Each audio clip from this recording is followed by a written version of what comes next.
A motorcade of black SUVs passed through the gates of the presidential palace in Ouagadougou. The capital of Burkina Faso was sweltering under the afternoon sun as Ibrahim Traoré, the transitional president, sat in his office reviewing documents that had been smuggled to him over the past several months. "The reports contradict each other," Ibrahim said, setting down the official prison inspection documents and picking up the anonymous letters. "According to the ministry, Sikasso Detention Center is a model facility. According to these," he waved the crumpled papers, "it's a hell on earth." His security chief, Adama, stood at attention. "The warden assures us everything is in order, sir. Perhaps the letters are from disgruntled former employees." Ibrahim studied his trusted advisor's face. "Perhaps, but what if they're not?" That night, Ibrahim met with his most trusted aide, Celestin. "I need to see for myself," he said. "No reports, no scheduled visits. I need to know the truth." "What are you suggesting, Mr. President?" Celestin asked, concern evident in his eyes. "I'm going undercover, as a prisoner." Celestin's eyes widened in shock. "Sir, that's far too dangerous. Let me send in a team." Ibrahim raised his hand. "A team would be noticed. One unremarkable prisoner won't be. I've made my decision." 3 days later, a transport van carrying new prisoners arrived at Sikasso Detention Center, located in the arid outskirts of the city. Among them was a middle-aged man named Moussa Kabore, arrested for petty theft. His documents showed a history of minor offenses, nothing remarkable. His beard was unkempt, his clothes dirty, his eyes downcast. No one suspected this ordinary criminal was actually Ibrahim Traoré. "Move it!" shouted a guard, jabbing Moussa in the back with his baton. "Fresh meat for processing." Ibrahim stumbled forward, keeping his head bowed. The prison rose before him, a sprawling concrete compound surrounded by high walls topped with razor wire. The main building was a gray monolith, its windows narrow slits that barely let in light. The processing was dehumanizing. Stripped, hosed down with cold water, handed a threadbare uniform, and pushed through a series of checkpoints. Ibrahim memorized every face, every procedure. He noted the guards who seemed to enjoy the humiliation, those who appeared indifferent, and the few who showed flickers of humanity. "Block D, Cell 12, a processing officer announced, tossing Ibrahim's paperwork to another guard. "Another thief for the collection." Block D was notorious, according to the anonymous letters Ibrahim had received. It housed the poorest prisoners, those without families to bribe officials or connections to protect them. The cell was designed for 6 men, but housed 15. The smell hit Ibrahim first. Unwashed bodies, human waste, and mildew. The heat was stifling, with only one small window near the ceiling, providing minimal air circulation. An older prisoner, thin to the point of emaciation, nodded at the empty spot on the floor. "That's yours, newcomer. Amadou died last night." Ibrahim nodded, forcing himself not to react. "What happened to him?" The old man shrugged. "Fever. They don't waste medicine on Block D." A large man with a scar running down his face approached Ibrahim. "I'm Seydou. I run things in here. You got anything worth trading?" "Nothing," Ibrahim replied, maintaining eye contact but keeping his posture submissive. Seydou studied him for a moment. "Then you'll be hungry. The food they give us isn't enough to keep a child alive." That night, Ibrahim learned the truth about Sikasso. The official rations were half of what was reported. Guards sold the remaining food back to prisoners who could pay. Those who couldn't went hungry. Water was rationed too, 1 bucket per cell per day for drinking and washing. "How long has it been like this?" Ibrahim asked Seydou quietly, as they lay on the floor, trying to sleep despite the heat and overcrowding. "As long as I've been here, 5 years, Seydou replied. "But it got worse when Warden Diallo took over last year. Now everything has a price." In the morning, a young prisoner named Yakuba collapsed during roll call. The guards dragged him away. "Will they take him to the infirmary?" Ibrahim asked the old man beside him. A bitter laugh was his answer. "The infirmary is where they take prisoners they want to discipline without witnesses. If Yakuba comes back at all, he'll be in worse shape than when he left." Ibrahim was assigned to kitchen duty. The kitchen supervisor, a guard named Traoré, no relation to Ibrahim, watched the prisoners with lazy contempt. "You," he pointed at Ibrahim, "scrub the pots." As Ibrahim worked, he noticed the massive discrepancy between the food being prepared and what actually reached the prisoners.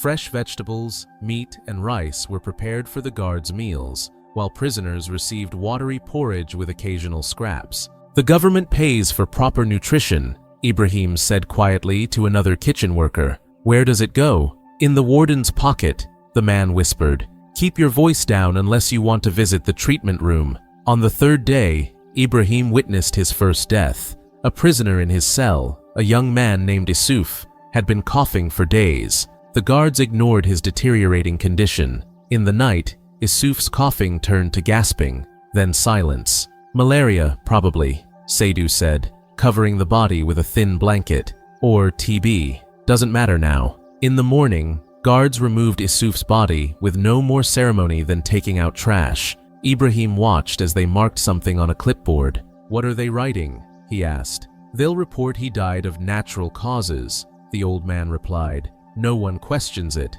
No one cares." On the fourth day, Ibrahim was summoned to what prisoners called the box, a small administrative office where the deputy warden, Husseini, handled prisoner complaints. "Musa Kabore," Husseini read from a file. "I hear you've been asking questions about food, about medicine, about the treatment room."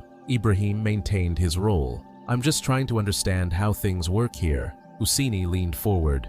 "Things work how I say they work. This isn't a hotel, it's a prison. You don't like the accommodations? Perhaps you'd prefer a stay in the treatment room." "No, sir," Ibrahim said, eyes downcast. "Good. Now, I could make your life easier. Better food, a real bed, maybe even medicine if you get sick. But that costs money. Does your family have money, Kabore?" "No, sir." Husseini's expression hardened. "Pity. Then I suggest you stop asking questions." That night, Ibrahim witnessed the guards taking another prisoner to the treatment room. The man's screams echoed through the hallways for hours. When they brought him back, his face was unrecognizable, swollen and bloodied. "He couldn't pay," Seydou explained simply. On the fifth day, Ibrahim was taken to the warden's office. Warden Diallo was a heavy-set man with cold eyes and a permanent sneer. His office was luxurious compared to the rest of the prison, air-conditioned, with polished furniture and a Persian rug.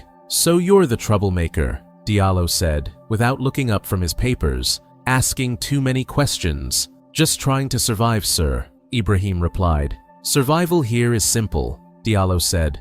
"Obey and pay. I understand you can't pay, so your only option is to obey. Completely." The warden finally looked up.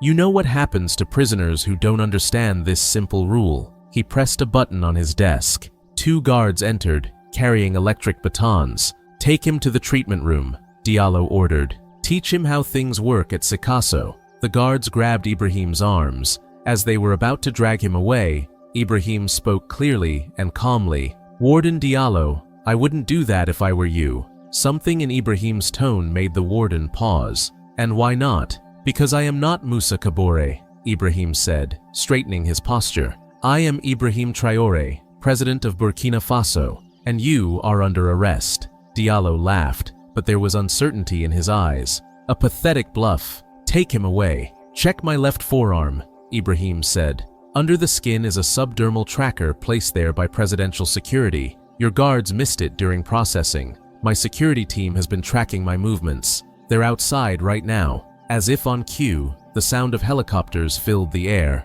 Diallo's face drained of color. "That's impossible." Ibrahim held his gaze. "I've spent 5 days documenting everything. The corruption, the theft, the torture, the deaths. It's over, Diallo." The office door burst open as special forces in tactical gear rushed in, weapons raised. "Mr. President," the commander said, "are you harmed?"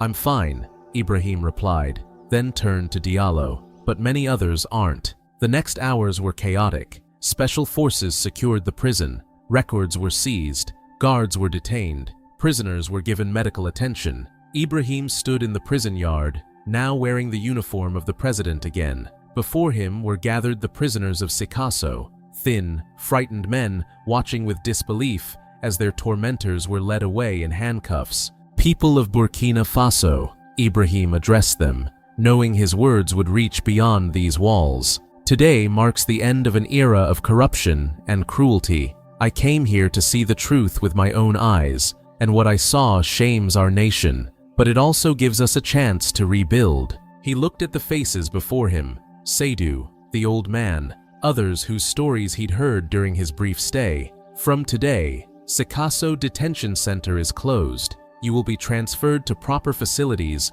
while your cases are reviewed. Those wrongfully imprisoned will be released. Those requiring medical attention will receive it, and those responsible for these abuses will face justice. One prisoner stepped forward, a young man who had been beaten for asking for water for a sick cellmate.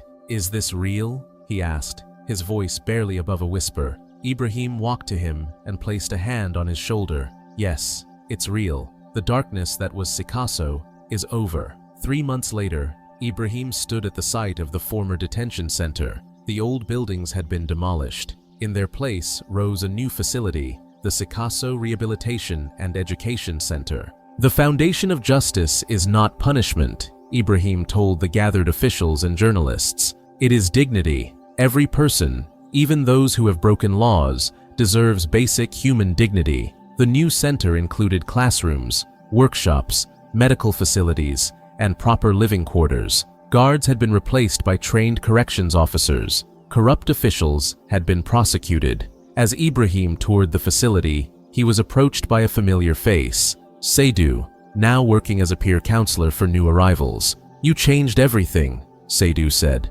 "Not just here, but across the country." Ibrahim shook his head. "No, we changed everything. Your stories, your suffering, they were the catalyst. I just listened." That evening, Ibrahim addressed the nation from his office in Ouagadougou. 5 months ago, I received letters describing horrors in our prison system. I could have ordered an investigation. I could have formed a committee. Instead, I chose to see for myself, because true leadership isn't about giving orders from behind a desk. It's about understanding the struggles of your people firsthand. He paused, remembering the faces of those who had suffered and died at Sikasso. Real power isn't measured by how many people fear you, but by how many people you can protect. Real justice isn't about punishment, but about restoration. And real progress isn't measured in buildings or wealth, but in the dignity we afford to every citizen, even those behind bars. The story of President Ibrahim Traoré's undercover mission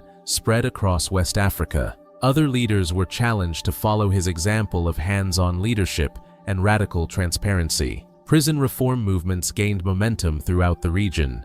But for Ibrahim, the most important outcome wasn't political. It was the knowledge that men like Issouf would not die unnoticed anymore, that guards like Ousseini would not profit from suffering, that wardens like Diallo would not rule private kingdoms of pain. It was knowing that in Burkina Faso, justice was no longer just a word on paper, it was a living reality, even in the darkest corners of the nation. Ibrahim kept a small stone from the old prison walls on his desk. Whenever political pressures mounted, whenever compromises seemed necessary, he would hold that stone and remember the sounds of Sikasso at night, the weeping, the pleas, the silence of the forgotten, and he would remember his promise. Never again, not on his watch, not in his country.